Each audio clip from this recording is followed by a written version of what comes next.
e infestaciones del sistema nervioso. El sistema nervioso, por ser un órgano muy evolucionado, tiene muy poca capacidad de reproducción celular. Células fundamentales del sistema nervioso son las neuronas, como ustedes saben. Neurona que muere no puede ser reemplazada. En ese sentido, muchos elementos del medio ambiente pueden atacarlo y producir una lesión definitiva. Entre ellos tenemos, por ejemplo, metales pesados. Metales pesados como el plomo afectan el sistema nervioso en forma definitiva, provocando demencia en muchos casos. Aparte de que el plomo puede afectar, sí. Disculpe, ¿puedo cerrar la puerta? Muchas gracias.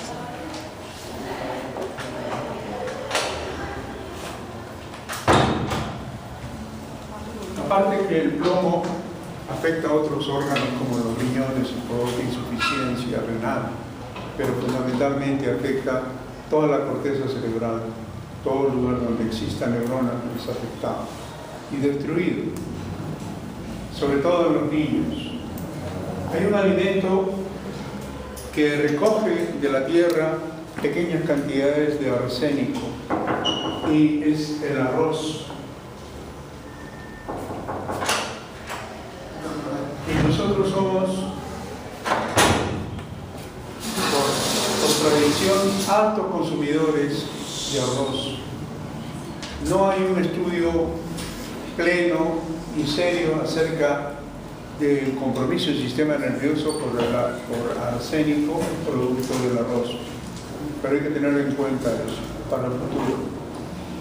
Bien, desde el punto de vista de bacterias, el sistema nervioso es afectado y se producen lesiones en el sistema nervioso de diferente forma de acuerdo al lugar donde ésta se localice. Por ejemplo, las envolturas del cerebro producen las meningitis, la superficie del encéfalo, encefalitis.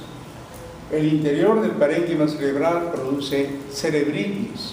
Y si se trata del parénquima medular, es una mielitis.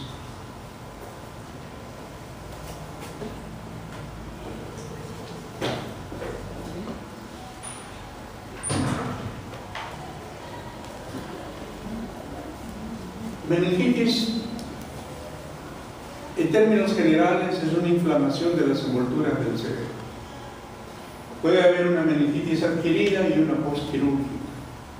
Las meningitis adquiridas son sumamente, en cierto modo, graves porque es producto de la invasión de un germen o una bacteria del medio ambiente y no se puede saber qué tipo de germen es.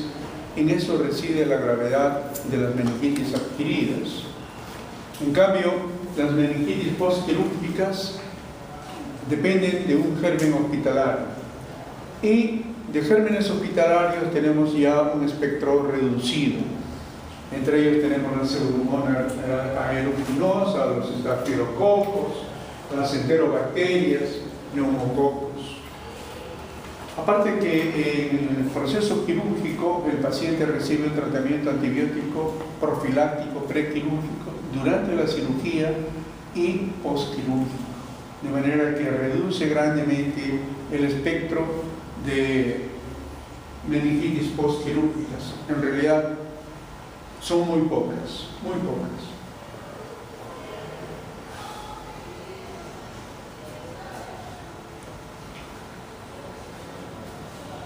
Hay varios tipos de meningitis. Una meningitis crónica, una meningitis recurrente y unas meningitis postraumáticas. La meningitis crónica, ustedes ya las conocen, son producidas, por ejemplo, por la tuberculosis, por hongos, como el Cryptococcus neoformans, que es el más frecuente y el de importancia capital. En nuestro medio es endémico. Las pseudomonas. La meningitis tuberculosa es en este momento uno de los más serios problemas que existe para el tratamiento de las enfermedades de salud pública, porque tenemos cepas de tuberculosis que ya no son sensibles a un tratamiento simple por medicamentos antituberculosos. Tenemos tuberculosis resistentes, multiresistentes y totalmente refractarias al tratamiento, lo que complica el tratamiento de los meningitis tuberculosis. Si una meningitis tuberculosa puede ser tratado aparentemente con éxito, porque el paciente mejora y le damos de alta, no sabemos en qué momento hay un rebrote de la tuberculosis y el paciente reingresa por esta enfermedad hasta que la tuberculosis termina con el paciente. Lo mismo ocurre con los hongos. El Cryptococcus neoformans es uno de los más ingratos hongos cuando afecta el sistema nervioso, porque el tratamiento es sumamente difícil por la recurrencia que tiene. El tratamiento con anfotericin B en la fase aguda, endovenosa, que puede traer una gran mejoría en el paciente, no es garantía de que ha eliminado la totalidad de los hongos que se encuentran en el sistema nervioso. Y es muy posible que dentro de un tiempo regular el paciente reingrese por un rebrote por la meningitis con hongos. Estos pacientes con micosis del sistema nervioso suelen tener como un tratamiento complementario la derivación ventrículo-peritoneal, porque uno de los principales efectos de las meningitis crónicas es la producción de hidrocefalias no comunicantes. Y hay que estar colocando derivaciones ventrículo-peritoneales y cambiando los sistemas hasta que ya el paciente fallece. Lo mismo ocurre con la cisticercosis cerebral. La cisticercosis, cuando afecta la base, el espacio aracnoideo del paciente, provoca una meningitis de este tipo. Y también el tratamiento que los alivia son las derivaciones ventrículo-peritoneales, aparte del tratamiento antihelmíntico que se debe someter a los pacientes. Los tratamientos antihelmínticos para la cisticercosis no elimina el 100% de los gusanos. Las meningitis recurrentes ocurren cuando el sistema nervioso en forma oculta presenta una conexión con un foco séptico. Puede ser a cualquier zona de la economía en el sistema nervioso central, ya sea a la base del cráneo o a nivel de la columna vertebral. Y las meningitis postraumáticas, pacientes con politraumatismo, con fractura de cráneo o fracturas ocultas de cráneo a nivel de la base del cráneo, van a ser meningitis. Sobre todo aquellos pacientes que tienen una contusión, por ejemplo, cráneo facial con ojos de mapache y pérdida de líquido cefalorraquídeo por las fosas nasales, esos pacientes tienen una fístula en el piso anterior, una comunicación del sistema nervioso con las fosas nasales. Los pacientes que tienen fractura de piso medio con pérdida de líquido cefalorraquídeo por el oído, esos pacientes ya tienen una fístula o ruptura de la dura madre a nivel del piso medio con comunicación con el oído, y van a hacer una meningitis a través de esa zona.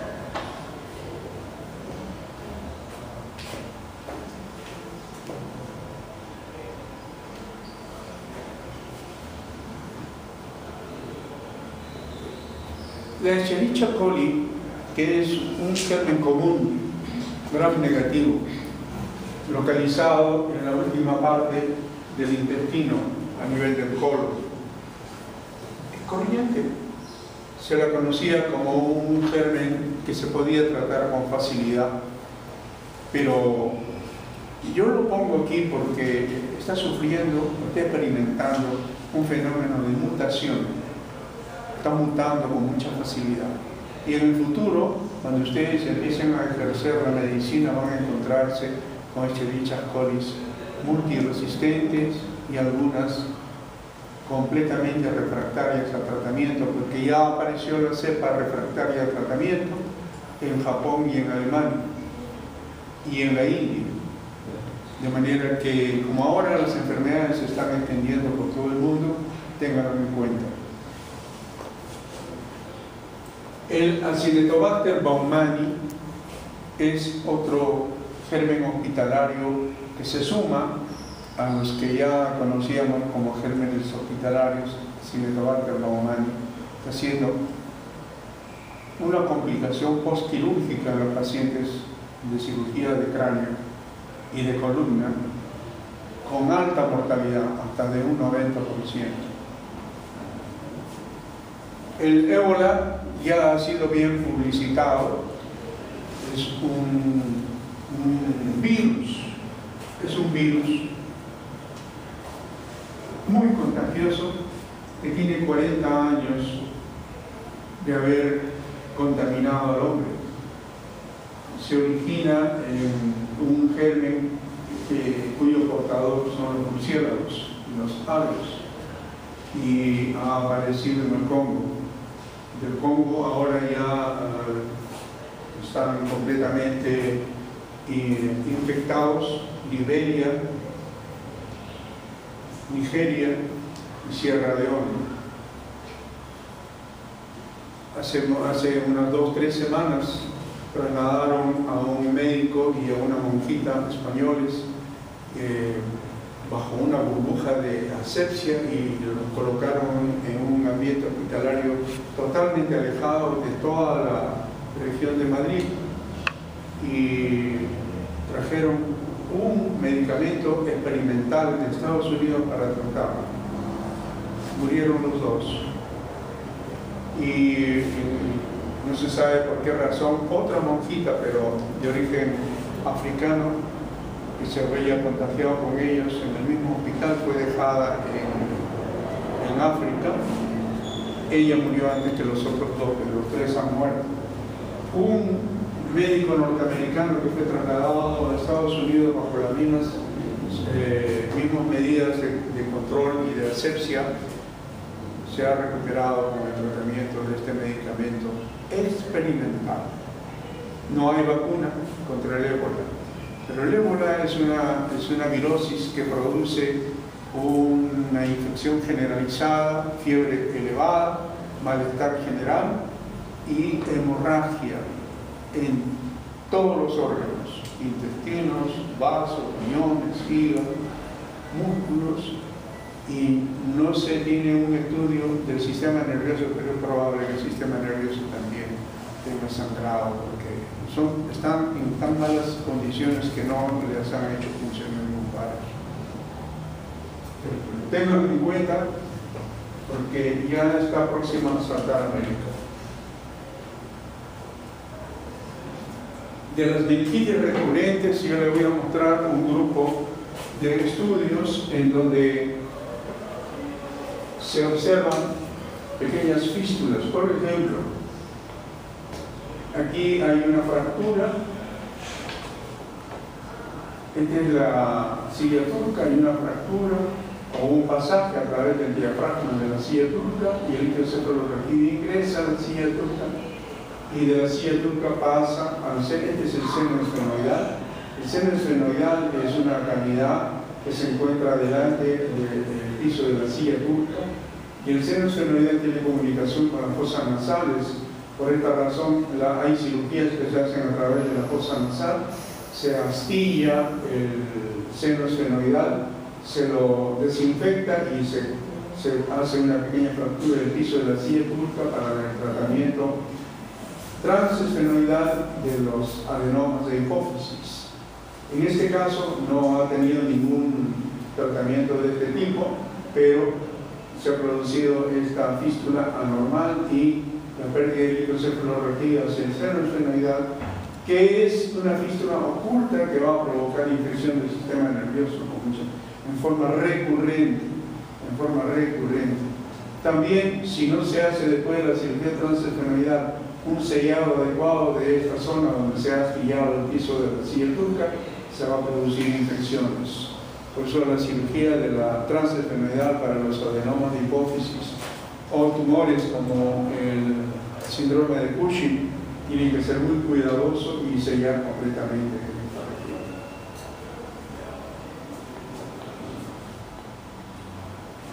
Aquí tienen otro ejemplo de fístula oculta por una fractura del piso medio y una comunicación con los senos etmoidales. Aquí están los senos etmoidales paranasales, los cornetes se pueden ver.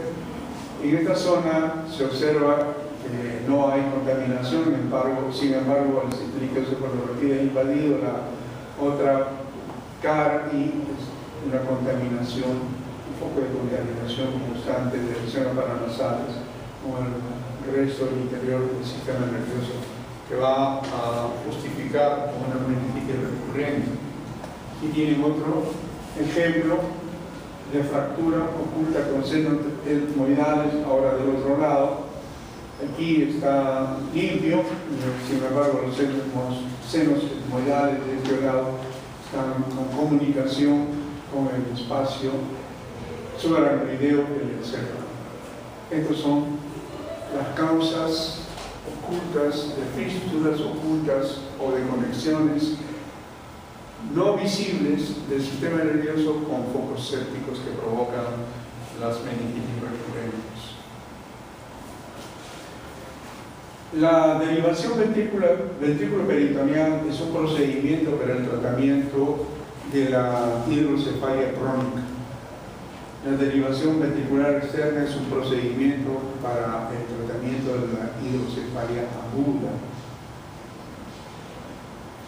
La derivación ventrículo-peritoneal consiste en la conexión de un sistema que consta de un catéter ventricular que va a ir a la cavidad ventricular, la colocación de una válvula en el extremo del catéter ventricular y la colocación de otro catéter muy largo que se llama catéter peritoneal, que va conectado al otro extremo de la válvula.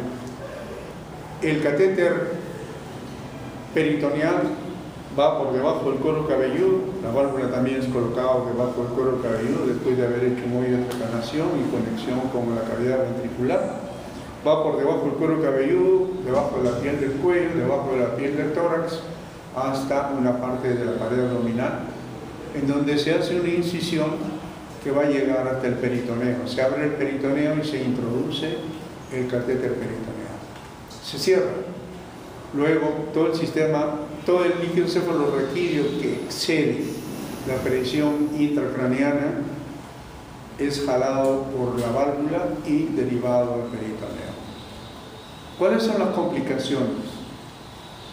Generalmente no hay una complicación si se hace una limpieza, si se hace un procedimiento quirúrgico limpio, aséptico.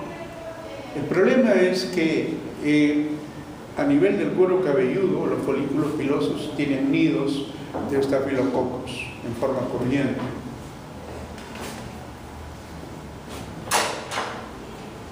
Y a nivel de la pared del abdomen existen colonias de gram negativos, que son gérmenes procedentes o gérmenes que se han distribuido en la pared del abdomen por la vecindad que tienen con los esfínteres, gram negativos. Sobre todo en niños se produce esta complicación infecciosa del sistema cuando no se tiene el cuidado conveniente de la asepsia de la piel del abdomen ni del cuero cabelludo. Y esto ocurre con mucha frecuencia, lo he visto en hospitales del ministerio, hospitales donde se hace cirugía pediátrica. En adultos es infrecuente, no es corriente. La derivación ventricular externa, el principal problema que puede producirse es una infección de la cavidad ventricular. Y el principal problema son las ventriculitis. ¿Cuáles son los cuidados para evitar una ventriculitis y una derivación ventricular externa? La derivación ventricular externa es igual que lo que les he mencionado, solamente que una vez colocado el catéter en el ventrículo no tiene válvula. A ese catéter del ventrículo se le coloca una conexión que va por fuera del cráneo a una bolsa estéril afuera. Y el líquido cefalorraquídeo que se acumula en exceso por producto de la hidrocefalia aguda se deriva hacia esa bolsa externa. Esa es derivación ventricular externa. El problema es la infección de la cavidad ventricular. ¿Cuáles son las condiciones que debe tener una derivación ventricular externa? En primer lugar, se hace porque es una emergencia, una hidrocefalia aguda. En segundo lugar, debe cubrirse con antibióticos desde el primer día que se hace. En tercer lugar, no debe permanecer más de 3 a 5 días. De 3 a 5 días es el límite de tiempo dentro del cual se debe resolver la causa que produjo la hidrocefalia aguda. Y luego de resuelto este problema, debe retirarse el sistema. Si no, si persiste más de 6 días, hay siempre una ventriculitis de difícil tratamiento. Las osteomelitis de cráneo son consecuencia de heridas traumáticas del cuero cabelludo, que es posible que hayan producido una fractura del cráneo y que al hacer la curación de las heridas del cuero cabelludo, generalmente esto sucede al interior de la República, en donde el personal no está convenientemente preparado, no han recibido charlas de cómo debe hacerse la curación ni la sutura, y antes de hacer una buena limpieza de la herida, tampoco han explorado si el cráneo tiene fracturas, si tiene hundimiento, nada, solamente lo sutura. Asustados porque toda herida de cráneo, de cuero cabelludo, sangra mucho. Ustedes van a sus alumnos, es posible que tengan la posibilidad de hacerlo al interior de la República, van a encontrar que hay lugares en donde no va el médico, pero que existen postas médicas dependientes del Ministerio de Salud. En estas postas médicas, el jefe, si no hay médico, es una enfermera o una obstetriz. Cuando la obstetriz o la enfermera salen a hacer su campaña de salud pública, de vacunaciones, cuidado del niño sano, cuidado de la embarazada, etcétera, etcétera, por el resto de las comunidades o pueblitos que existen, llamados anexos, el que se queda en la posta médica es el topiquero. En estas postas médicas donde la enfermera o la obstetriz es jefe, ellas están autorizadas de hacer sutura y cirugía menor. Cuando ellas no están, el topiquero cree que tiene la misma autoridad y empieza a hacer la sutura de las heridas que le llegan. Ellos no hacen la asepsia ni la curación ni la exploración del hueso. Ellos cosen más. Entonces a la semana viene el enfermo con su herida inflamada, con fiebre, y eliminando pus por la herida, que tienen que quitar los puntos y se van.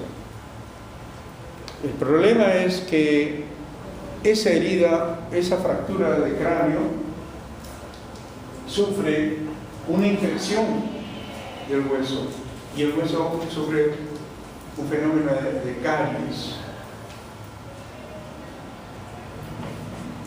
Aquí, por ejemplo, esta fue una herida y esta es la caries del hueso destruido.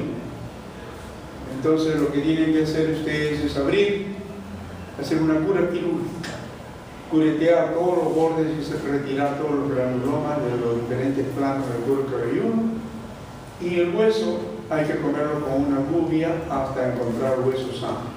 Se deja un defecto óseo, no importa. Luego, con toda asepsia, se limpia también la dura madre, que debe tener granulomas, se limpia bien y se deja un dren y se va suturando con clavos. Tienen que curar al paciente y retirar el dren cuando ya no fluya ningún líquido, ni siquiera seroso. Retiran el dren y curan al paciente y lo controlan durante 6 meses. En esos 6 meses tienen que observar que la cicatriz esté en buenas condiciones. Si aparecen flictenas, es que todavía tiene infección. Si aparecen pequeñas burbujitas y que empieza a perder líquido seroso, ese paciente sigue con infección. Si a los 6 meses no tiene nada, entonces está en condiciones de ser derivado a un hospital regional para que le pongan un acrílico y cubran el defecto óseo que tiene, porque eso les preocupa mucho en el interior de la República a la gente que tiene un hueco en la cabeza y que caminan con la mano así para que no le caiga nada en la cabeza y que pueda hundir su cerebro.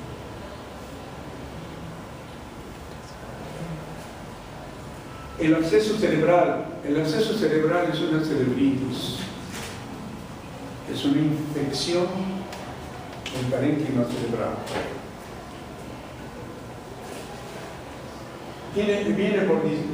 Se contamina por diseminación hematógena y por áreas de vecindad, cuando existe una comunicación con senos paranasales o cuando el sujeto tiene abscesos dentarios, caries dental, puede producir abscesos cerebrales.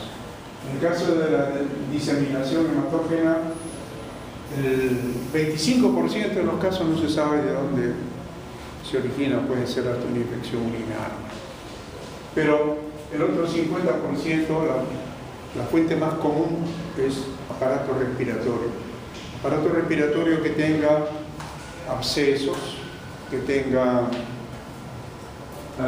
bronquiectasias, que tenga empiema pulmonar. Los niños azules que tienen una comunicación interauricular, ellos tienen una propensión a hacer abscesos cerebrales porque no oxigenan bien.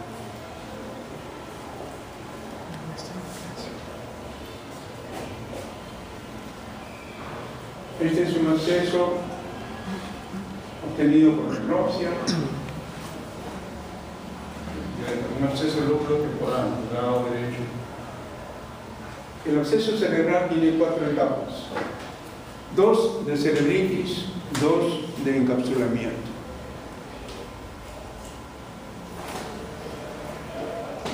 La cerebritis inicial puede manifestarse por cefalea, malestar general, algún grado de hipertensión endocraniana que llama la atención, sobre todo en niños. Cuando le hacen una tomografía van a encontrar una discreta mancha oscura en el cerebro, en alguna zona del cerebro. La cerebritis tardía es esa misma mancha que empieza a ser circunscrito por pequeños puntos brillantes y refringentes. El encapsulamiento inicial es un anillo delgado alrededor de toda esa zona donde subieron puntos brillantes, y el encapsulamiento tardío ya es una cápsula gruesa con necrosis en el interior. El tratamiento médico es muy bueno durante las 2 fases de cerebritis. En la fase de encapsulamiento el tratamiento antibiótico no debe ser quirúrgico.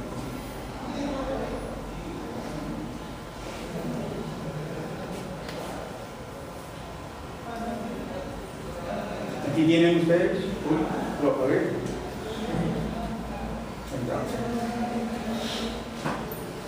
Este es cerebritis inicial, cerebritis tardía, encapsulamiento inicial, encapsulamiento tardío.